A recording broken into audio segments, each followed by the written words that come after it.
I'm of the age where I actually tick the box that I'm over 50. So that gives you an idea of when I was born. I grew up in East Gippsland and on a farm in East. Grew up in a farm in East Gippsland, and as a youngster, we all used to help out on the farm like a lot of the country kids did. And I developed a passion for tennis as a youngster because a lot of my family members played. And just due to circumstances, I was maybe 30 minutes, maybe 30 minutes drive from the nearest town. So where I grew up, there were no shops, there were no service stations, post offices. There was about 10 houses over 10 square kilometres. So Santa Claus, at the age of 8, Santa bought me a book on how to play tennis. And I actually taught myself how to play tennis from looking at the pictures and reading on how to actually how to hit the tennis ball and how to serve the ball. And that was all I ever had for my entire life was my book that I got as an 8-year-old. And I managed to get a ranking as a junior in the top 10 in Australia. And I played on an asphalt court up next to a an oval that was actually a paddock that was fenced off. And that's where I learned to play tennis. So that was an early passion of mine and continued through most of my life. I came to Melbourne as a 18-year-old, like a lot of country folk do, and went through university and graduated with a commerce and law degree. I'd like to point out at this point, I'm not a lawyer. I've got a law degree, but I'm not a trained lawyer. And went on to work for one of the bigger energy companies in Australia. So that in itself brought a lot of opportunities for me. So in the 1990s, I worked in a job. Well, it was Mobil Oil Australia, so I'll just be upfront with that. And I worked with many roles within that organisation that allowed me to travel.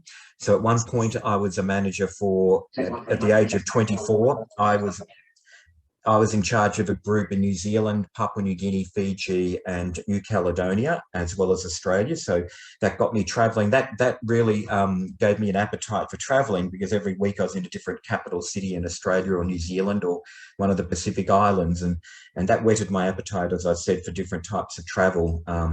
And then come the year 2000, after 10 years with the organisation, I was given a tap on the shoulder and said, we'd like you to move to Singapore. Well, you can imagine it. My parents came down from the country, and actually it was an embarrassing scene because we packed up the house, we packed up everything, and my wife and I are at the airport. And here's two mothers crying their eyes out as if we were leaving and never coming back to Australia again. And both parents, both mothers and both fathers actually got passports because they were sure that they would end up bringing our bodies back dead because we're actually going to live in Singapore. So I don't know how they ever correlated those two things, but anyway, we headed off, and I have to say that they were the two of the funnest years of my life. Singapore is for Australians a very, very easy place to visit and a very easy place to live. It's part of the Commonwealth, so everything works in the British system of driving on the side of the road that we're used to, and speaking English and just doing all the sort of things that we're used to on a day-to-day sense.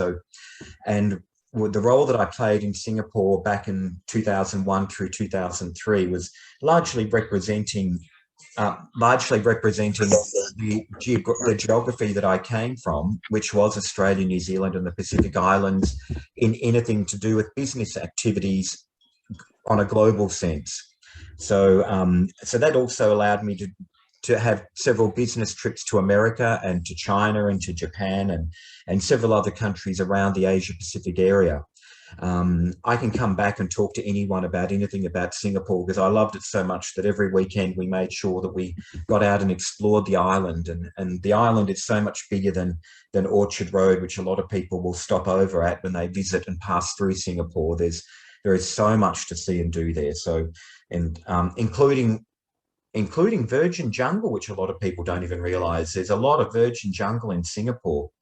And I can share with you one quick story that although in Australia we're used to snakes and spiders and different things, my wife and I and a group of friends were hiking through the jungle one weekend, and out of the lake became this very big monitor lizard. And I thought it was an alligator or a crocodile. And I turned around, and it was survival of the fittest at that point. I left my wife and the whole group, and I was about 100 metres back down the path before I realised that it was just no more than a goanna. But anyway, so much for brave Rob. And And just nearing the end of that 2 to 3 years in Singapore, they'd already earmarked to me that our next move would be to Washington, D.C. in America. So I had to make several business trips to the US to start preparing for that next segment in my career. And 9/11 had happened by this stage. So a lot of security at airports had changed, and we had to get used to a lot more. It was a lot more visible and in your face when you lived in a place like Singapore when security tightens. So I used to have to go to work, and we would go past Gurkhas with machine guns, and we had surface-to-air missile batteries on our facilities in Singapore, so we were ready to shoot down planes if they came anywhere near our refineries or anything like that. So you started to get used to that. But on one business trip, I was coming into Washington, D.C., which was where our headquarters was at the time, and the air hostess was saying to everyone, "Put your blinds down now." And I'm thinking, okay, I'm in my early 30s. This is my first business trip to America. And I snuck a look, which I shouldn't have done. And there were 2 fighter jets on either side of our wings, because anyone who's been to Washington, D.C. will know that the planes, when they're coming to land at Washington, at Reagan National Airport, used to fly over the White House and over the actual, the Capitol Mall. And there were 2 people on our flight who were registered on the no-fly list. So little did I know that here I was about to land in Washington, D.C., but if anyone moved, or the pilots of the jet fighters saw anyone moving inside that plane, they had instructions to shoot us down, because they would have thought that there was someone going to take the plane hostage. So luckily that didn't happen, and we landed, and we were held on the tarmac for 7 hours, and the military came on board, and we were all escorted off, and eventually it was uneventful beyond that point, but it really brought home to me that, okay, I'm moving to America, get ready for this. So about a month or 2 later, we packed up Singapore and we headed to the US. And at this stage, we had brought our cat and dog with us from Australia. We have no children, but our cat and dog are our children. And given that the US is a country that's got a lot of diseases like rabies and a lot of other agricultural type diseases, they don't have the same quarantine restrictions that we do in Australia. So we landed in DC after a long trip. It was 32 hours to get to DC from Singapore. Had to go via Japan and Chicago and a number of other places, but we finally got there, and we're waiting because we had to join a separate queue because we were becoming American aliens. Would you believe? If you're a non-American who's got a visa that allowed us to live there, we became official aliens. So that was a nice experience, which took us about 5 hours to clear to get our passport stamped as being official aliens. And in the meantime, our poor cat and dog did not get delivered to quarantine because there is no quarantine in America. So they went around on the conveyor belt for 5 hours and in their cages. So by this stage, they'd become quite well. They became quite well known to all the airport staff, who just saw them going around and around and around, and we could see them going around and around, but we couldn't get out of the customs queue. So we eventually got them and took them to the place that we were renting in America. And I said to my wife, we need to go and buy kettles and basics to get us by for the first few days. So she said, okay. She looked it up, and we had a Walmart just around the corner, is what our neighbour told us. And we thought, okay. So we headed off, and driving on the wrong side of the road in a different car, we head off. And just around the corner in America meant that it took me 40 minutes to drive there. And I didn't get lost, by the way. So we head into Walmart, as inexperienced as anyone could be in America. And we wandered into an aisle next to the kettles and vacuum cleaners. And I said to my wife, there's a submachine gun in the rack on the actual shelf. And I was like, oh my God, I've grown up on a farm used to guns, but I wasn't used to this. So we went back to the kettles, and that was our introduction to guns in America. You could buy them in the equivalent of Kmart, and you could get the ammunition where we get Mars bars at the cash register when you were leaving the store to pay for your goods. If you needed an extra box of ammunition, you could get that with your Mars bar. But I was very lucky in America. I got to do the very first job that ExxonMobil Corporation got me to do was to write a speech for the president of not president of America, the president of the department that I worked in. And I did that. It took me 2 or 3 days because I'm not used to writing a speech for an American. I'm used to writing speeches for Australians, but the English and the grammar and everything is actually quite different. So after 2 days, I got this speech written, and they said, we need you to introduce the president since you've written the speech. And I said, no problem, I can do that. And I said, could you please take me to the auditorium? You know, could you take me to where the presentation, it was an employee forum where this is going to be held. And I said, okay. They said, okay. So they took me there. And as soon as I opened the doors, my mouth dropped. The auditorium where in the building that I worked in the complex that I worked in, sat 5,000 people. And I said, how many people are going to be here for this? And they said 5,000. So that was okay for me because I only had to get up there and I didn't need to look at anyone, and I could see in those days, but I introduced the gentleman and it all went fine. But it was sort of like everything in America is on such a big scale. And so the building that I worked in had 5,000 people that worked there every day. So it was a wonderful experience. I got to, I had people working not directly for me, but indirectly for me in 98 countries around the world. So there was 190 people in that group that did a lot of the budgeting and the planning for the organisation around the world. So it meant long hours because we had to have these sort of Zoom meetings with people in Guyana. We had to have them in Venezuela, Mongolia, Cape Town in South Africa. So we were doing meetings at 2 in the morning, 4 in the morning, 12 o'clock at night. So there wasn't a lot of sleep to be had. But the one good thing about the role in America was we did get our weekends off, even though we worked about 16, 17-hour days. So we got to explore a lot of the national parks around Washington, D.C., which was wonderful. A lot of Civil War history was in that area, in the Virginia, West Virginia, Maryland, those sort of areas where we lived. New York City was only a 3-hour drive up the New Jersey Turnpike, so we were regulars going to New York City on the weekends. So it really was a wonderful experience. While living in that part of America, we went through a hurricane, Hurricane Isaac, for those who may remember that, and we lost power for a week, which meant we lost the ability for the water pumps to work across Washington, D.C. and Virginia. So there's about 12 million people that had to fill their baths before the hurricane hit to be able to manually flush toilets and that type of thing. And it was in the middle of summer, and a lot of people may not realize, but in summer in DC and Virginia, it's 40 degrees with 100% humidity. And then in winter, it's minus 20 degrees and it's snowing. So in summer, it wasn't nice without air conditioning, and it wasn't nice without running water. So we got through that. But we also, at the tail end of hurricanes, you get tornadoes. So we had constantly the air raid sirens were going off saying that tornadoes had touched down in our neighbourhood, and that we'd have to get we didn't have a basement, but we had an internal room on the ground floor of our 3-story townhouse that we'd have to get into and ride it out. But luckily none of the tornadoes hit our house, even though they did hit our street.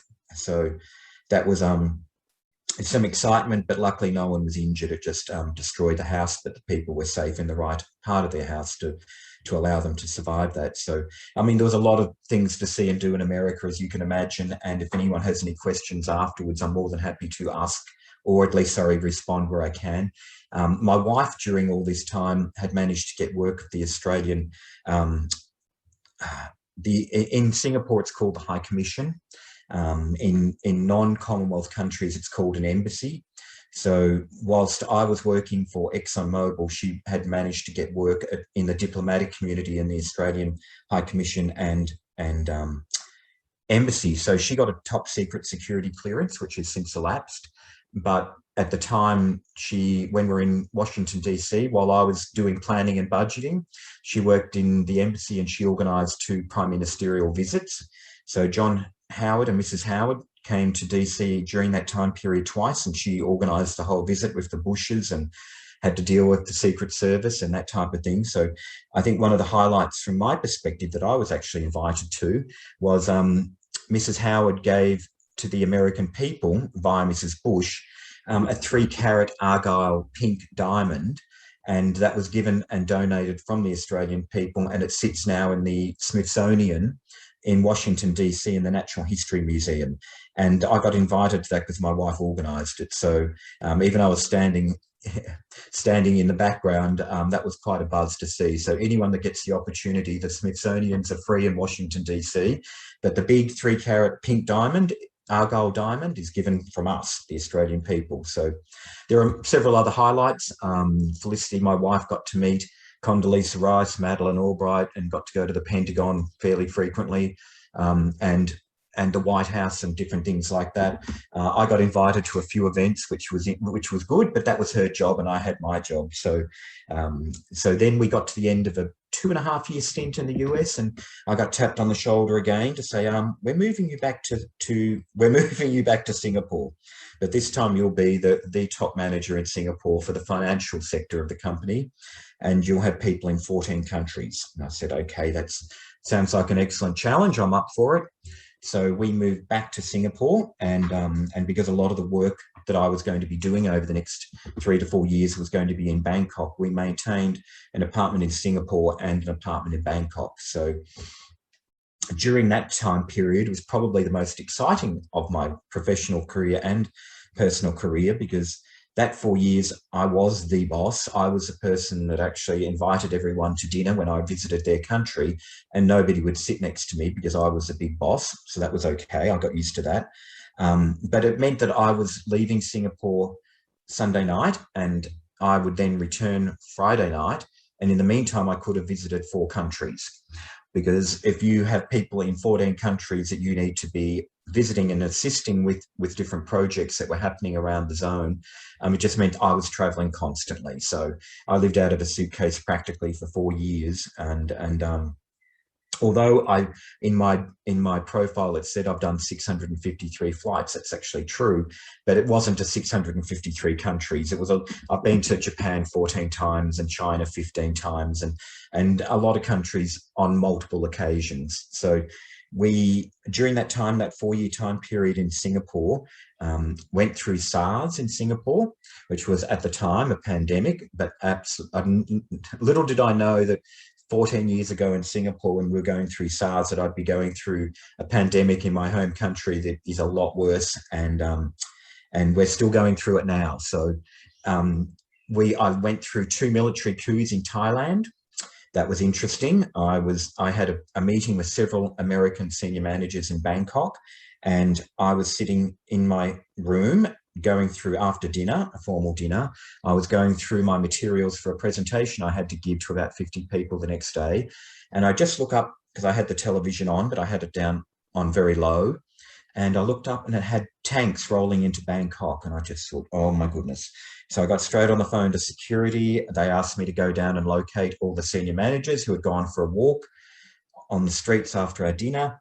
And I was the only person on Sukhumvit Road, which if you want to equate that to Melbourne, it'd be like on Burke Street.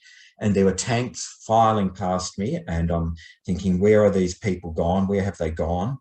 And there was no other people around. So I'm just running down the main street looking for people, and there were tanks everywhere and armoured personnel carriers. But there were no shots being fired, which was lucky, but it was still intimidating. So I found them, got them back in, and overnight the power went out. We lost communication. Luckily, I had a satellite phone. So people from America were using me as a conduit to make sure that everyone in the building was safe. And luckily the next morning, still no shots had been fired. So I managed to get everyone out on a commercial plane back to Singapore, and we managed to do that. We ended up getting a military escort out to the airport, and we got back to Singapore. So that, it sounds dramatic, but there wasn't a shot fired. But a boy from a country town with no shots was well and truly out of his league, with tanks everywhere and machine guns everywhere, because it wouldn't have taken more than, I don't think it would have taken much for something to have started, and luckily it didn't. So that was one experience in Thailand, even though I've got many others that I could share with you. In Singapore, it was a big change from this first time I lived in Singapore to the second time. The country had freed up a lot. The first time I lived in Singapore, I can actually freely say this, it's my life, but our phones were bugged. our mail was read because we were foreigners in Singapore, and because my wife worked for the Australian government. So every time we rang someone anywhere, we could always hear the click, and we knew that our phones were being tapped and that type of thing. But that happened to everyone who was a foreigner living in Singapore. So the second time that didn't happen. So the country had changed a lot in 2 or 3 years, and it really opened up, and magazines weren't censored, and it was just really, really fascinating to see the change in the country that I sort of considered to be my second home. So during that period, Singapore was a wonderful place on weekends that you could go to Bali for a weekend. It was only 2 hours away.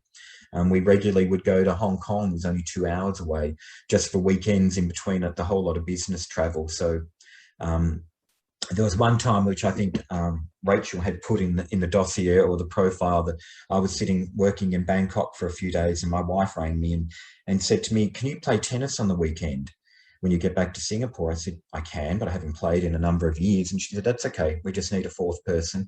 And I said, "Okay, where am I playing and who am I playing with?" No, that's okay. I'll fill you in when you get home." So I got home to Singapore Friday night, and I said, "Where am I going tomorrow if I've got to drive to play tennis?" And she said, "I can't tell you." And I thought, okay, I'm tired. I'll worry about that tomorrow. So I went down to the condo tennis courts and had a hit against a wall because there was no one else to play with.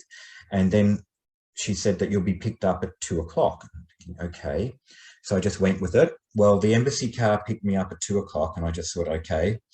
We went around to the High Commissioner's residence, which he represents Australia in Singapore, and it's a big Balinese mansion, and got let through and got taken out the back, and there's a tennis court. So I just sat on the side and thought, okay.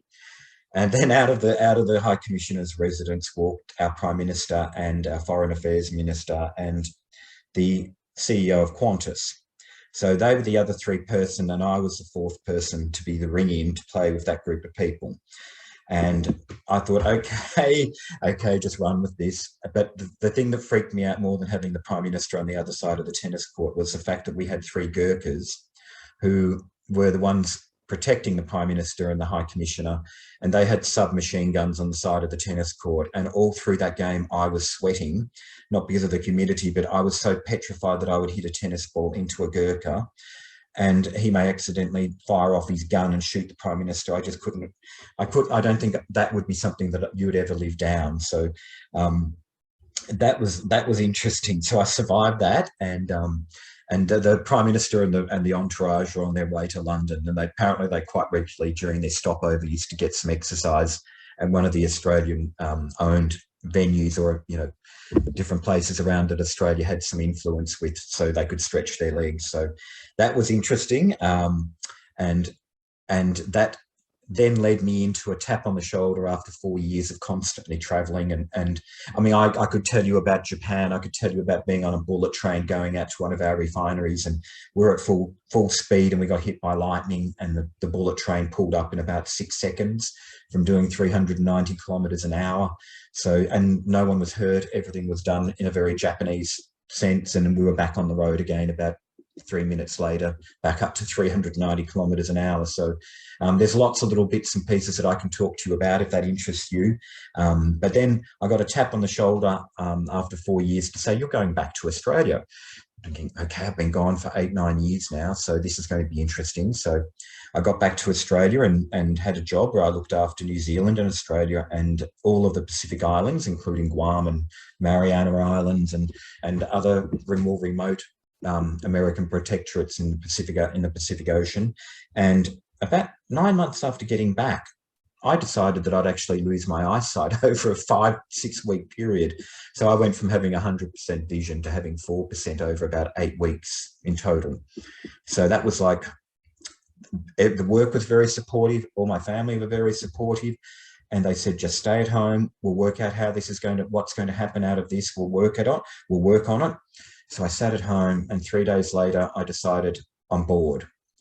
So I worked out in my own way. And if you ever got to know me, Silvana knows me. She was actually training at Vision Australia from that first month or 2 after I lost my eyesight. She was at Vision Australia training on computers with me. But I learned how to walk to the train station by counting my steps. And I knew that I'd be approaching an intersection because I was 290 steps from my home, and I knew that that's where I'd be approaching, so I need to listen for cars. In hindsight, completely ridiculous, but I didn't know any better, and I was determined to keep going. And so I did keep going, and then I got a job after about 5 years that required me to travel again. And they at work were very reluctant to let a person who was almost totally blind travel internationally on their own. So I thought, okay, I've done this before, I'm going to do it again. And don't give me too much kudos for that. I managed to get myself to Tullamarine Airport, fully packed with my suits, my cufflinks, everything matching. And I got out there and I went into the bathroom, the men's bathroom in the lounge, and burst into tears because I'm thinking, can I do this? Can I do this? It was frightening. And needless to say, I did it, and I got better at it and better at it. You just need to be exceptionally well planned. And if anyone, as an aside, would like to talk to me about that separately, I developed a whole process for doing that.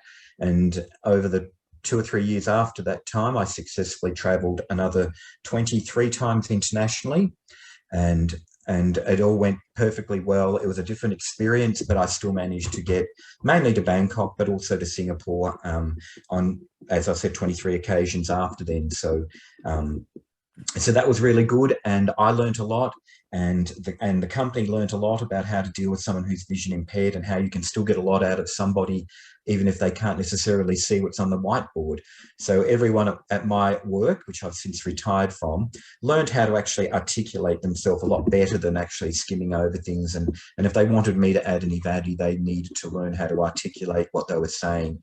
So everyone said they benefited from that experience, as well as helping me, because they learned how to think about, for the first time in their lives, how instead of using vision as well as supporting vision by speech, they learned that speech was the most important thing. So that worked really well for a number of years. And the pandemic brought it home to me that I've had a wonderful, wonderful working career and wonderful experience during that time period. But it was time at 52 to make a change. So I retired from ExxonMobil and have now started to do whatever I can possibly do to give back to everyone that has helped me over the last 12 years of vision impairment. But also, as I said, there's a lot of things that I did in all those countries that I visited, been to Europe 3 times, been right throughout Europe, and I'm more than happy during the next period of time of whatever we've got left to talk to anyone about anything. But I just wanted to give you some background as to what I've done in the generic sense. And then I can leave it now to the audience or the people online to actually ask any questions if there's anything that may interest you further. Great. Thank you so much, Rob. There was so much there, you know, what a rich experience that you've had, and such diversity throughout your experience. And we have about another 25 minutes, so I will open it up to questions. Thank you. Can I say something, Silvana? Yes, so, Silvana. Can you hear me? Yes. Yeah, good. I'm not unmuted, so good. Thank you. So I'm thankful. Thank you, Rob, for mentioning me, because 10 years ago, we were learning blindness. Becoming blind is every time sudden event in life. So we had to deal with it. And then we learned, coping, encouraging each other, sharing experience. And it is the most valuable thing, to share experience and to learn from each other. Thank you, Silvana. Actually, there was one thing, Silvana, that you just mentioned then that I forgot to raise, which is only a couple of minutes, I promise. One of the things that I have got back into since retiring is actually discovered blind tennis, and that's my segue into why I'm here today. I have developed a passion for blind tennis again from my days of playing tennis as a youngster. So yes, anyone that would like to talk to that, I've developed a passion, and Morris is a wonderful inspiration for getting that underway in more geographic places around Melbourne that we can possibly do it. So that's another subject that, although I haven't talked a lot about, I'm also extremely passionate about. Great. Thank you, Rob. Yes, thank you. And welcome Ling as well. Ling has joined us, and she wasn't here for the very start. So Ling, welcome. Do you have any questions for Rob? Yes, I do actually. Can you hear me? Yes. Yes. Okay. what year? Yeah, I missed a bit of your intro. Sorry, just things happen. Just what years were you in Singapore? And yeah, because a lot of things you say I can relate because I'm actually from Singapore. So so I can talk Singlish to you. no, I can't do English because I've been here for 30 years. So I came here as a teenager for education, and yeah, but things you said just brought back really happy childhood memories. I know exactly what you're talking about, and yes, the first time I was in from Singapore. it's great to hear from a someone who's been there and called Singapore a second home. So that really, yeah, that brought back good memories. Yeah. So, Singapore to a lot of people. Sorry? I was going to say Singapore is. I was there in 2001, 2002, and then I came back for 4 years from like 2005 through 2009, and gosh, Singapore is such a wonderful place. It's such a fascinating place. It's a completely different political doctrine to what we have here. Definitely. But despite that, it works, and the people are happy who live there. They're well cared for. The medical system is world class, top notch. Very it is, and yeah, I've got a lot of good friends in Singapore, and there's, as I said to you in the beginning, there's so much more to Singapore to see and do in Singapore than just Orchard Road. Yes, correct. I was just laughing actually when you said that. I mean, like you couldn't hear me, but I was just cacking up here. So that's good. There's, a lot of people who haven't been to Singapore before. As a vision impaired person, Singapore has tactiles on intersections throughout the city. They have, they're a very law-abiding society. So although they don't have a lot of audible traffic lights, they do have, you can follow the population and know that they're not jaywalking because everyone obeys the laws. So if you follow the people at the intersections, you can safely cross roads, and people there are very, very friendly, and they're very, very helpful. And I would say 90+% of the population speak perfect English. So it's very, very easy for an Australian to go there. Even a person who may have, may need to have a few more needs than the average person can still get away and do a lot of things in Singapore. So like when Sir Stanford Raffles first settled Singapore, he divided the island state into 4 zones, and one was Arab area, which is where the Muslims settled, and India, which is now called Little India, where the Indian people settled, and one was a civil district, which is where the courts and the parliament and the lovely old colonial buildings are, and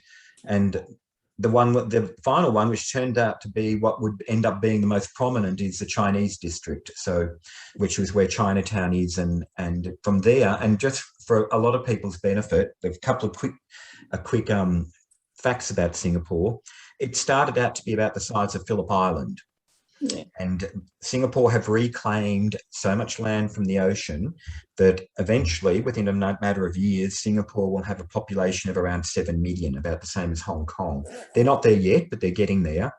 And they've got a doctrine in Singapore that by the time they get to 7 million, there will be an underground train station within 200 metres of every Singaporean on the island.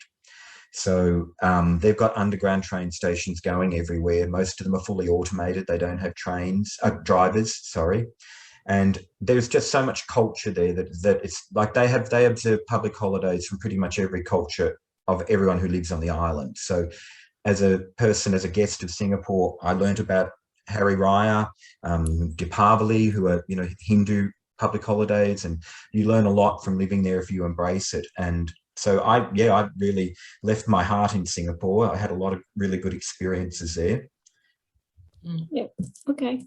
So Lynn, and for everyone on the phone, people who are, I've got auburn hair because I'm of Irish descent. So in Singapore, people in Mandarin would call me an angmo. And yeah, which that just means red hair. Yeah. So whenever people were talking in Mandarin and they said angmo, I knew. Okay. You know they're talking about you. Yeah, correct.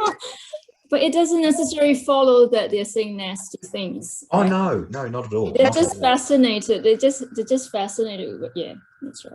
Yeah. And can I say something, please? Just addition. Robert mentioned 10 years ago that he was able to eat with sticks. If you can tell us, how did you learn in restaurant? Yeah, well, you're better than me. Amazing. Yeah. So you learned to eat chopsticks, I mean, like from a young child? I actually, not really. That's the interesting part about Singapore. I actually grew up with fork and spoons and knives. So I'm what you call, see, if you're called an ang mo, I'll be called a banana. I think you understand that too. I do, yes. You better fill everyone else in on that name.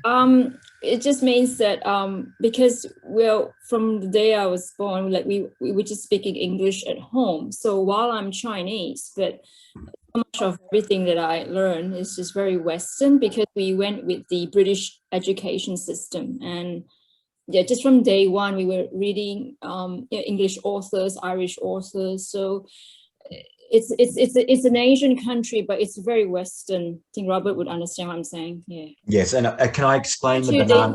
They try to fit everybody. They try to cater with they be all things to all men and keep a very happy society. I think that's what they're striving for. Yeah.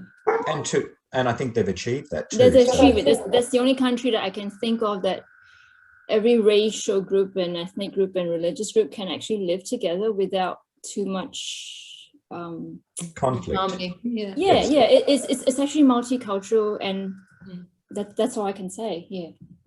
That's it. Hi, Robert, it's Jenny here. I work for Blind Sports, but I actually worked for Mobil Oil for many years too, back over 30 years ago. Have you? No, but well, I was with the company. Brought back memories. I was with the company 32 years, Jenny, so there's probably a good chance our paths had crossed. Yeah. Well, yeah. I remember at City Road, and then I was in Combsley up in Queensland. Well, I was in City Road, and I was also in the Amcor building. Oh, yeah. Small world, huh? Yeah. Offline, we may see if we know some other people that other people may not need to know. Well, if I can remember back that far. Like Robert? You. Yeah, I love Singapore too. It's a very easy place. The food, everything is easy. Yeah, down on the is it Clark's? Clark Quay. Yeah, that's it. Yeah. And but honestly, where peanuts on the floor. I think you'll love the shopping as well. I think you'll love the shopping. It's just, I love the shopping. Yeah. Anyway, I miss that. Yeah. Oh, okay. Now that I've got to know everyone on the phone a little bit, I've got a story to tell you, and this is getting recorded and I may regret it, but I went into after about 12 months in Singapore, I went into a sports store to get some swimmers, because most of the condo complex in Singapore will have a swimming pool. And I got a set of Speedos in large, and I thought this will do. I waited in a queue for about 15 minutes and got to the front of the queue, and the man behind the counter looked at them, held them up, because there was about 15 people behind me at this stage, leaned over the counter and looked at my backside and said, "Your bum much too big for these. You need XXXXL." Yeah. And I think did the same with shoes. I think when I was there, said your feet too big. Yes, and I got home, and then you know what? He was right. I needed triple XL. Yeah. So hopefully they've changed that. There's a motto: go by what they tell you. Yeah. Rob, I'd like to know a couple of things, if you don't mind sharing. One is what was it that impacted on your vision? And secondly, how you manage travelling, being blind, travelling internationally. Okay. My eye condition is called Leber's optical hereditary neuropathy. A big word, long name, sorry, for something that means that my body has decided to stop feeding my optic nerve. So my optic nerve, so my eyes are actually perfectly okay, but the signals are not getting through to my brain. So I'm not totally blind. I got about 4% of my peripheral vision left, but no central vision at all. So that happened quickly. It is in my family. We have a relatively low rate of people getting, so the ladies are carriers, it's genetic, and the men are the ones that will go blind if they're going to go blind. Most men will go blind in their 20s. So me at 41 was called late onset Leber's. So that was really the eye condition and the speed at which it came on. But I can't say that it was a total shock to me because it is in the family. It's not like it didn't come completely as a surprise to me when it happened. And the reality I thought was when it was happening was you need to make a decision right now, whether you're going to deal with this or whether you're not. And there's no in between. You rather deal with something like that or you don't. And from that day on, a friend of mine from Singapore actually rang me and said, we've heard what's happening. The only piece of advice I can give you is you cannot control your situation, but you can control your reaction to your situation. And that's the most fundamental piece of advice that I've taken with me throughout my life. And it's so true. So I'm going to remain positive. And that's really what led me into that first trip. I thought, okay, my boss brought me into the office and said, we're really concerned about allowing you to go on a business trip to Bangkok. And I said, okay, I'll hear what your concerns are. And he said, what happens if your taxi breaks down on the way in from the airport? And I said to my boss, I can speak Thai. I said, what would you do? And he was silent. And he suddenly thought, oh, okay. I said, you can't speak Thai. Most taxi drivers in Thailand don't speak English. He said, okay, point taken. I said, okay, you give me a week and I'll come back to you with a proposal where I will not hurt myself and I will get this trip done and I'll return safely. And I will be the first vision impaired person in ExxonMobil's history that's ever been allowed to travel internationally on their own. And he said, okay. So I did it. So I just sat down on the phone and I rang the airport, I rang the airlines, I rang the hotel, I rang airport transport, I rang customs, I rang everyone. So I became the equivalent of what I would call a package. And I'm not belittling anyone or anything or myself. So I was delivered to the airport by a limousine from my home, or a taxi, whatever you choose to use. But in the end, limousines are about $10 more expensive than a taxi, and you'll have a lot more records of who drove you and who didn't.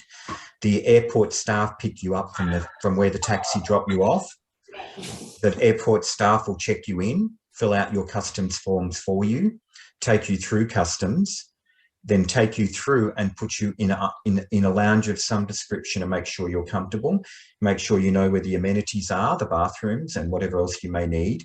When your flight is called, a person from the airline will come and pick you up and take you through to a seat wherever and if in a lot of cases, not in mine, but in a lot of cases of friends, they will upgrade you where they can to business class. In my case, the company paid for me to fly business class.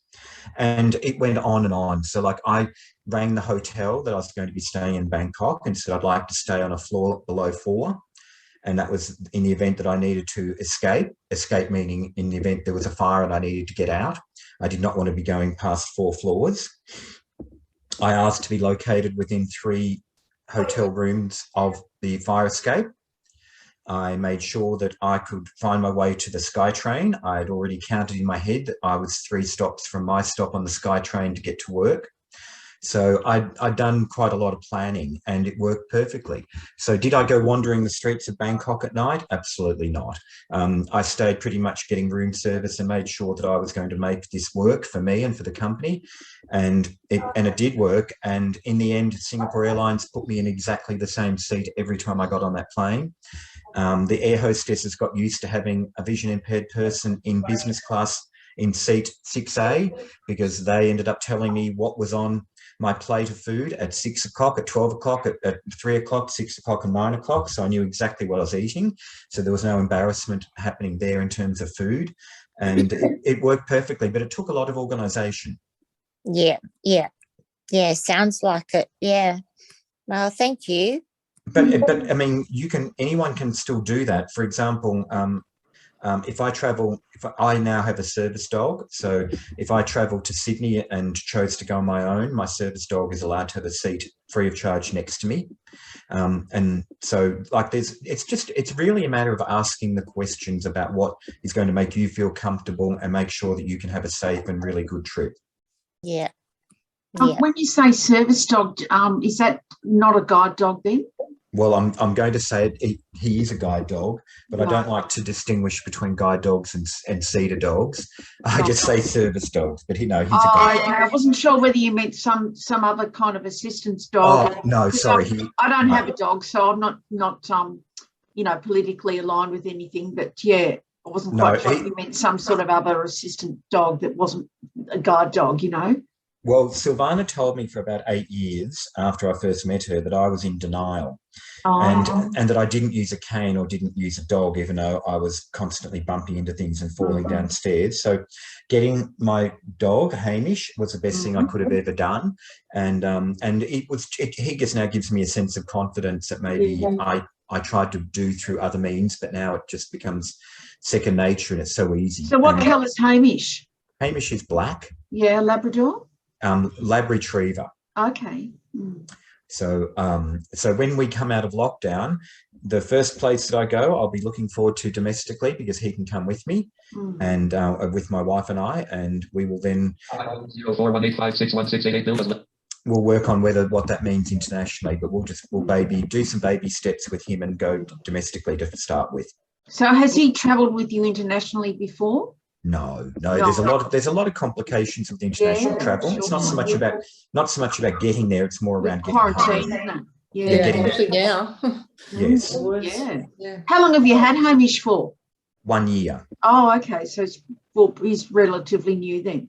Yes, he's relatively new, and he's been a godsend. I live in Williamstown in Melbourne, and he has stopped me on 2 occasions from stepping on tiger snakes. Oh wow! Where were they? One was in our front yard, and one was just about maybe 6 houses down on the footpath. Yes. Gosh. Or do you live in a fairly bushy area or something? No, Williamstown's got the highest infestation of tiger snakes in the world. So, really? Interesting. I live about maybe 3-4 doors off the water. So, if I could see the water from my house, but I can't. But it just means that it's not the beach; it's the wetlands area. So there's a lot of snakes in the wetlands area. Goodness. So Hey Rob. Yes. My name is Rocky. You said that you play tennis and you love it so much. Do you play overseas still? Or do you play competition overseas? I've never played tennis overseas. I did not play competition tennis overseas. I played socially and played to help my wife out. Now I've really been playing blind tennis for about 12 months. And I would like to think one day I'm getting my skills back again, and I'd like to think one day, even in my early 50s, that I could potentially play in the state or the Australian championships, but that's a little way off. So I'm just doing it because I enjoy, but I am competitive. Yeah. Right. Do you have any questions, Ilonka? I was just wondering, Robert, did you learn the white cane first, like when you travelled overseas, or did you go without a cane? I went without a cane. Oh my God. Gee. But to be fair, I also went to countries that I had lived in before. Yes, but other people don't know that you had a vision loss when you're on the street. No, that is true. Yes, and some of those streets have drains and all sorts of obstacles, don't they? It's not. Oh like yes, Australia. yes, traffic, crazy traffic. Yeah. But then I went running on the streets of Bangkok one night when I could see, and I fell into a 2-meter hole because I wasn't looking properly and wasn't paying attention, and I was jogging along, and 2 of the tiles were missing from the footpath. And so I almost broke my leg in Bangkok. I didn't, but I almost did. And so I was, as a vision impaired person, you are much more careful and aware of what's around you than as a sighted person. So in response to your question about not having a cane, that's where Silvana's comment about Rob being in denial comes from. I think she has a point too. Don't encourage her, please. Did you, before you got your dog, you had to learn the cane though, didn't you? No. You didn't? Okay, that's changed then. I thought you had to be proficient with the cane first. I think it's a preference. It's a definite preference, yes. I have a seeing eye dog, and I know you have to have your cane first before you get a dog. Okay, well, Guide Dog said to me, are you a cane user? And I just said no. Okay, So, that's good. Oh, I think the preference would be for most people to have used a cane beforehand. Because what happens if the dog gets sick or whatever? Something happens. Then that's going to be my challenge. Yes. But I acknowledge that. I mean, that's something that I need to work on myself. But at the moment, I also don't tend to go a lot of places that I haven't been before. So if I was put into a position where I hadn't been somewhere before and he got sick or was disorientated, then yes, it would be difficult. But then having him with me means that I can just ask for assistance and probably get it a lot easier than if I didn't have him. Yeah, that's true. Yeah. And did Hamish have any other pets that he had to get used to in your place? No, my wife and I. But then, but then, even at 52, I can be a child at home when he's not working with him, and no one sees me playing with him. Yeah, that's right. Robert, another question. You sound such a positive go-getter person. Are you telling me that you never went into depression when you lost your vision? You just accepted it? Yes. Oh my God. Whether or not I probably had bouts where I wasn't myself, and that could have been titled depression. Did it last for more than half a day? No. Did I have nights where I didn't sleep, or I had bad dreams about being in a position where I couldn't see and I was, whatever? Yes. Did that last for extended periods? No. So I've been extremely lucky, but then in a lot of ways, that's just part of my personality too. I just sort of figure out, what am I going to achieve out of getting depressed about a situation that I can't change? And I'm going to achieve nothing. So, and I also adopted the adage that where there's a will, there's a way. So I have always loved cooking. So even after losing my eyesight, I can still cook easily like a 5 or 6 course meal for 5 or 6 people if I've got the time to do it. So and all the menus are in my head, because there's no way that I can be running back and forth to a CCTV to be cooking constantly. I can make bread, I can do souffles, I can cook whatever you would like me to cook. I can do Asian food, I can do Peranakan we're food. all coming over. We're all coming over after lockdown. Well, I'm lucky lockdown gives me a little bit of breathing space, but yeah, I'm quite happy. I mean, I'm sure Ling can also help. We can. That's right. I'll pitch in. We can all teach people how to make a curry paste or something. Yeah. So we've got 1 or 2 minutes left. Kamala, did you have any questions? No, not really. All right. She likes to listen. Just listen. Yeah. Yeah, that's fine. That's great. So, are you, Rob? Are you still? So, you still after this? Are you still going to travel? Definitely. Yeah, definitely. I've been a little bit. Oh, sorry, I have to go. My iPhone trainer is here. Okay. Thank you. Thank you. It was a brilliant session. Okay, thank you. Thank you so much. Thank you, Silvana. All the best. Brilliant session. Thank you. I would say that traveling, when I first lost my eyesight, I only ever personally traveled back to places that I'd been before. So that was one of the other points that I wanted to quickly make before we have to call it to an end, is that one thing that when you don't travel a lot, and that included me before losing my eyesight, I traveled a lot, but I traveled as a sighted person. And my point of saying to you earlier on that I've been to New York City many times, I've been 8 times in total, 7 as a sighted person, and I'd run around Manhattan and see everything that I'm used to seeing. But then as a blind person, I said to my wife, I'd like to go back to New York City for our anniversary. And she said, good, we'll do that. And so we flew back to New York City from Melbourne, and we treated ourselves and stayed at the Waldorf Astoria Towers in Manhattan. And I, being excitable, said to my wife while she's unpacking, I'll go down onto the street and I'll meet you in half an hour. I got down onto the street of Manhattan and realised that I could not move. So in New York City, Manhattan, they have no ramps from the footpath onto the road. They have no tactiles, either circular or directional. They have no audible traffic lights. And everyone breaks the law because they jaywalk. So I was standing there and I couldn't go anywhere. My wife came down after half an hour and she said, what have you done? I said, nothing. I can't do anything. So that was okay. When I had my wife with me, we all steam ahead, you know, we went and did things. And I said to her after the first day, we're going to be in Manhattan and Brooklyn for like 6 days. Can you please tell me how many disabled people you see on the street of New York City? And she said, okay. So we got to the end of the 6th day. One person on the streets of New York City who was disabled, either blind, in a wheelchair, or any description.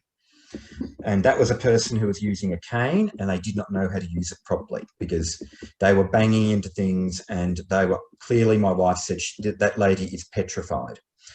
So then we went down to Washington, DC on holiday to visit our friends. And I said, there must be something we're missing here. Like, I'm missing something. This is a country that can put a man on the moon. So we found the Centre for Visual Impairment in Virginia, and I said, I need to go in here and just ask some questions. So the lady behind the counter was vision impaired, and I said to her, how do you get to work each day? And she said, I catch the train. I said, well, this is where I used to live, this area. King Street is 10 blocks away. She said, yes. I said, there's no traffic lights. I know this area. And I said, how do you cross the roads? And she said, I've got a cane. I said, that doesn't answer my question. How do you cross the road? And she said, I pray to the Lord. Oh, Goodness. So in Washington, DC and New York City, not accessible in the slightest. Gee, what are they? A third country or something? Jeez. No, but the key message when I got home to Melbourne was I was meeting Silvana and a couple of other people for lunch one day from Vision Australia training, and I was in at Flinders Street, and I said to the person in the high-vis vest, are there any, I'm looking for a lady with a guide dog on platform 4 at Flinders Street. And he said, mate, there's 4. What does she look like? Oh. So in Melbourne, it's actually mainstream to have a disability, and we don't even think twice about it. So, you know, we are so lucky, and we don't even realise it or appreciate it fully until we realise what we've got and what other countries and cities don't have. We assume that this is the norm. It's not the norm that what we have in Melbourne. And to have people like Rachel and oh goodness, sorry, there's the other lady, I'm sorry, that works for blind. Jenny, sorry, Jenny, who are there helping people like us get out and play sport. I mean, in other countries, that just does not happen. So that's one of my other messages that I want to tell you, that over my experience over the last 12 years is that if you're going to be vision impaired anywhere in the world, Melbourne is a fabulous place to be vision impaired, because we've got so much at our feet and so much to be grateful for. It's not funny. Yep. It's great. Wow. But if anyone has any other questions afterwards, please, I'm more than happy to answer them. My IT is getting back up to speed rapidly, so if you wanted to contact me via Jenny or Rachel, I'm quite happy to either call somebody or talk to them via email or Zoom, whatever the case may be. Because if anyone wants to travel, I once mentored a 16-year-old blind boy, and I said to him, what would you like to do when you leave school? And he said to me, I'd like to be a singer, but I can't do it because I can't travel. And I said, sit down, mate, strap yourself in, because you're going to be traveling within the next half an hour. And his parents were so happy afterwards, because they could see the smile light up on their son's face, that being vision impaired is not an impairment to anything. That's great. Great. What a wonderful place to end our session today. Thank you so much, Rob. Really inspiring. Wonderful. Yeah, thank you, Rob. Thank you, Rob. Thank you. Thank you, Rachel, too. Thank you. You're welcome. You're all Thank you. welcome. Very So, inspiring. Thank you for organising. if there are any further questions or things you'd like to discuss, please just feel free to get in touch with me. I'm happy to link you up with Rob. And thank you once again, Rob, for your time and sharing your stories, and for, you know, just giving us insight into the difference between, you know, what it's like to be vision impaired here and how it is in other countries, and, you know, giving people tips on how to travel. And next we should have a cooking session. You'll have to show us all how to cook. But it's been just delightful and lovely to see you all. Thank you all for your questions and for joining in today. It was really great to have so many of you here participating as well. So yeah, that kind of concludes today.